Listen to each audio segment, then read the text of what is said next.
Assalamualaikum warahmatullahi wabarakatuh. Nabi Sulaiman adalah seorang putra Nabi Daud. Sejak ia masih kanak-kanak berusia 11 tahun, ia sudah menampakkan tanda-tanda kecerdasan, ketajaman otak, kepandaian berpikir serta ketelitian di dalam pertimbangan dan mengambil suatu keputusan. Inilah kisah selengkapnya tentang Nabi Sulaiman. Nabi Sulaiman adalah salah seorang putra Nabi Daud. Sejak ia masih kanak-kanak, berusia 11 tahun, ia sudah menampakkan tanda-tanda kecerdasannya. Sewaktu Daud, ayahnya menduduki tahta kerajaan Bani Israel, ia selalu mendampinginya dalam tiap-tiap sidang peradilan yang diadakan untuk menangani perkara-perkara perselisihan dan sengketa yang terjadi di dalam masyarakat. Ia memang sengaja dibawa oleh Daud, ayahnya, menghadiri sidang-sidang peradilan serta menyekutuinya di dalam menangani urusan-urusan kerajaan untuk melatihnya serta menyiapkannya sebagai putra mahkota yang akan menggantikannya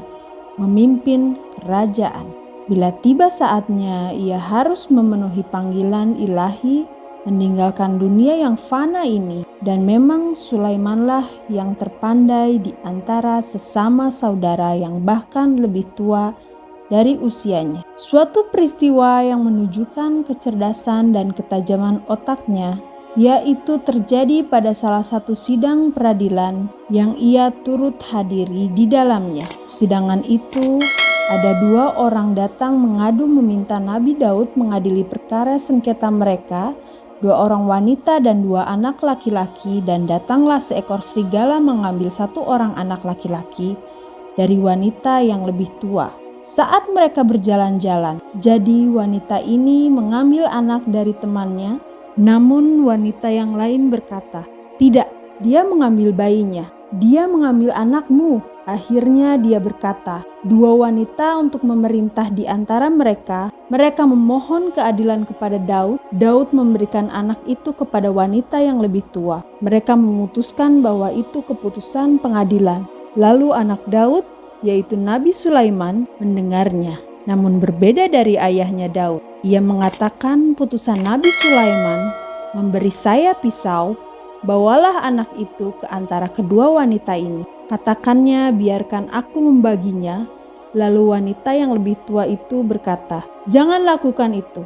Semoga Tuhan mengasihanimu." Dia bilang, "Saya menyayangi anak itu, namun anak itu milik dia, seorang wanita lebih muda dariku." Ia berkata pada Nabi Sulaiman. Nabi Sulaiman adalah orang yang banyak berpaling kepada Allah. Dia pernah berdoa kepada Allah, "Ya Tuhan, maafkan aku, maka berilah aku harta yang tidak akan pernah dimiliki oleh siapapun. Berikan keajaiban-Mu. Kau adalah Sang Maha mengabulkan doa." Doa ini dinyatakan dalam Al-Quran sebagai berikut. Dijelaskan setelah itu dengan perintahnya, dia pergi ke segala arah yang dia inginkan, membangun angin yang bertiup kencang.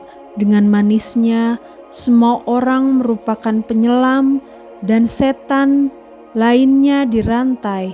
Kami menundukkan semua makhluk kepadanya. Allah mendengar hal itu, bersabda kepada bahwa Nabi Sulaiman, dia mendengar doanya dan menerimanya. Ada begitu banyak hal yang dia berikan dan kekuasaan yang begitu sangat besar, kekuatan yang dihembuskan angin kencang sesuai perintahnya. Dia berpergian ke tanah subur sebulan di pagi hari dan satu keluarga di malam hari. Dia bisa menempuh jarak seperti hari ini berkahnya transportasi kita dengan pesawat ribuan tahun yang lalu. Setan dan makhluk lain juga dirantai. Dia menyelam di laut atas perintahnya. Jin akan mengeluarkan harta terpendam gedung-gedung tinggi dan megah atas perintahnya. Lalu Allah membuatkan baju besi untuk Nabi Daud, kemampuan melunakkan besi memberi orang Serbia besar. Ia pun melapor kepada Nabi Sulaiman,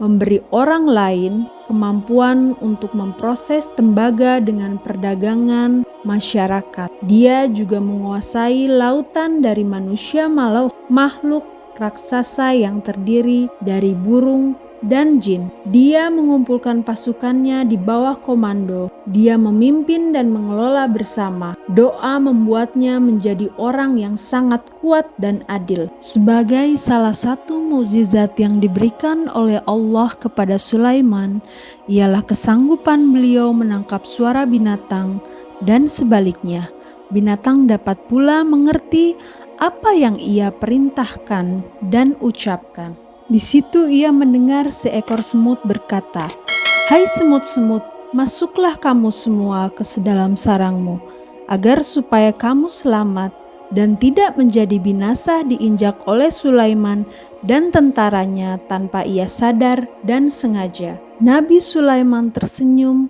tertawa, mendengar suara semut yang ketakutan. Ia memberitahu hal itu kepada para pengikutnya seraya bersyukur kepada Allah atas karunia-Nya yang menjadikan ia dapat mendengar serta menangkap maksud yang terkandung dalam suara semut itu. Ia merasa takjub bahwa binatang pun mengerti bahwa nabi-nabi Allah tidak akan mengganggu suatu makhluk dengan sengaja dalam keadaan sadar. Setelah Nabi Sulaiman membangunkan Baitul Maqdis dan melakukan ibadah haji sesuai dengan nazarnya, pergilah ia meneruskan perjalanannya ke Yaman. Setibanya di sana, ibu kota Yaman, ia memanggil burung hudhud sejenis burung pelatuk untuk disuruh mencari sumber air di tempat yang kering dan tandus. Ternyata bahwa burung hudhud yang dipanggilnya itu tidak berada di antara kawasan burung yang selalu berada di tempat untuk melakukan tugas dan perintah Nabi Sulaiman.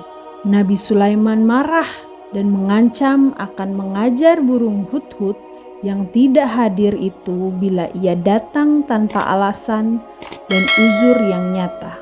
Berkata burung hudhud yang hinggap di depan Sulaiman sambil menundukkan kepala ketakutan, "Aku telah melakukan penerbangan pengintaian dan menemukan sesuatu yang sangat penting untuk diketahui oleh Paduka Tuan.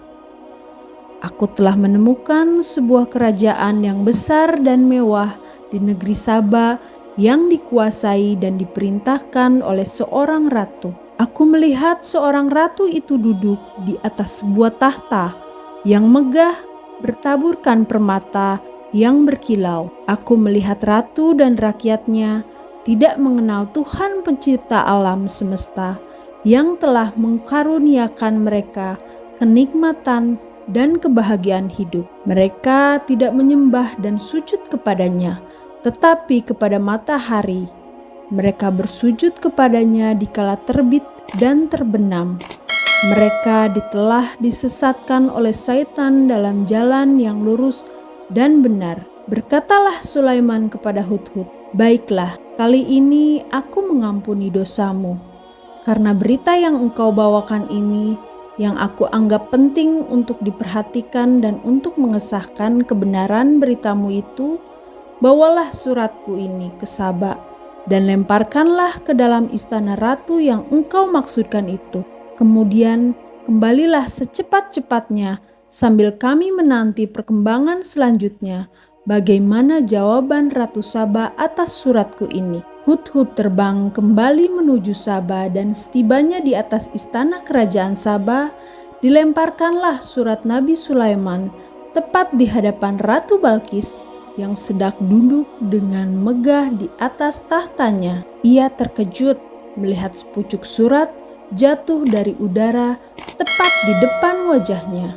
Ia lalu mengangkat kepalanya melihat ke atas, ingin mengetahui dari manakah surat itu datang dan siapakah yang secara kurang hormat melemparkannya tepat di hadapannya. Kemudian diambillah surat itu oleh ratu, dibuka dan baca isinya yang berbunyi, "Dengan nama Allah yang Maha Pengasih lagi Maha Penyayang. Surat ini adalah daripadaku Sulaiman. Janganlah kamu bersikap sombong terhadapku dan menganggap dirimu lebih tinggi daripadaku. Datanglah sekalian kepadaku berserah diri." Setelah dibacanya berulang kali surat Nabi Sulaiman, Ratu Balkis memanggil para pembesarnya dan para penasihat kerajaan berkumpul untuk memusyawarahkan tindakan apa yang harus diambil sehubungan dengan surat Nabi Sulaiman yang diterimanya itu. Berkatlah para pembesar itu ketika diminta pertimbangannya, "Wahai paduka Tuan Ratu, kami adalah putra-putra yang dibesarkan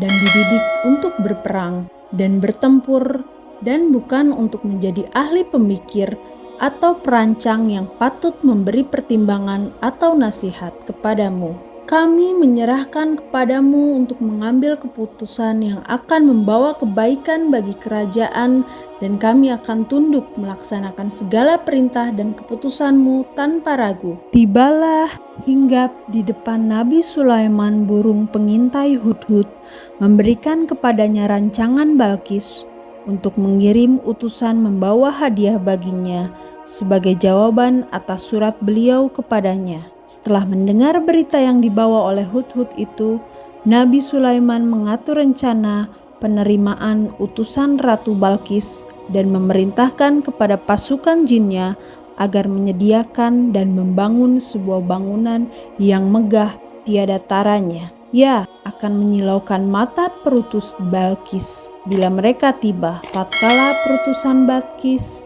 datang, diterimalah mereka dengan ramah tamah oleh Sulaiman, dan setelah mendengar uraian mereka tentang maksud dan tujuan kedatangan mereka dengan hadiah kerajaan yang dibawanya, berkatalah Nabi Sulaiman, "Kembalikan kamu dengan hadiah-hadiah ini kepada ratumu. Katakanlah kepadanya bahwa Allah telah memberiku rezeki dan kekayaan yang melimpah ruah dan mengkaruniakanku dengan karunia dan nikmat yang tidak diberikannya kepada seorang daripada makhluknya. Di samping itu, aku telah diutus sebagai nabi dan rasulnya dan dianugerahi kerajaan yang luas. Kekuasaanku tidak saja berlaku atas manusia, tapi mencakup juga jenis makhluk jin dan binatang-binatang. Maka bagaimana aku akan dapat dibujuk dengan harta benda dan hadiah serupa ini? Aku tidak dapat dilalaikan dari kewajibanku, dakwah kenabianku oleh harta benda dan emas. Walaupun sepenuh bumi ini kamu telah disilaukan oleh benda dan kemegahan duniawi, sehingga kamu memandang besar hadiah dan kamu bahwa ini dan mengira akan tersilaukan mata kami dengan hadiah ratumu.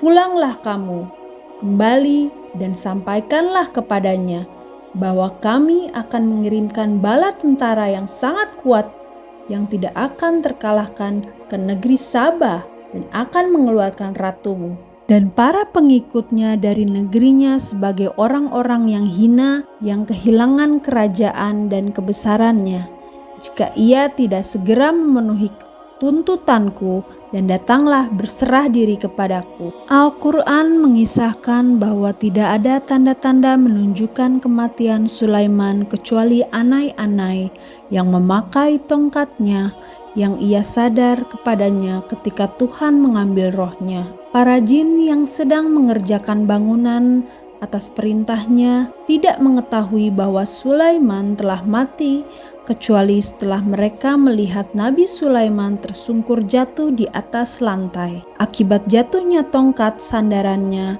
yang dimakan oleh anai-anai. Sekiranya para jin sudah mengetahui sebelumnya, pasti mereka tidak akan tetap meneruskan pekerjaan yang mereka anggap sebagai seksaan yang menghinakan. Berbagai cerita yang dikaitkan oleh pada ayat yang mengisahkan matinya Nabi Sulaiman, namun karena cerita-cerita itu tidak ditunjang dikuatkan oleh sebuah hadis sahih yang muktamad, maka sebaiknya kami berpegangan dengan apa yang dikisahkan oleh Al-Quran, dan selanjutnya Allah lah yang lebih mengetahui dari kepadanya kami berserah diri. Kisah Nabi Sulaiman dapat dibaca di dalam Al-Quran surat An-An'am ayat 15 sehingga ayat 44.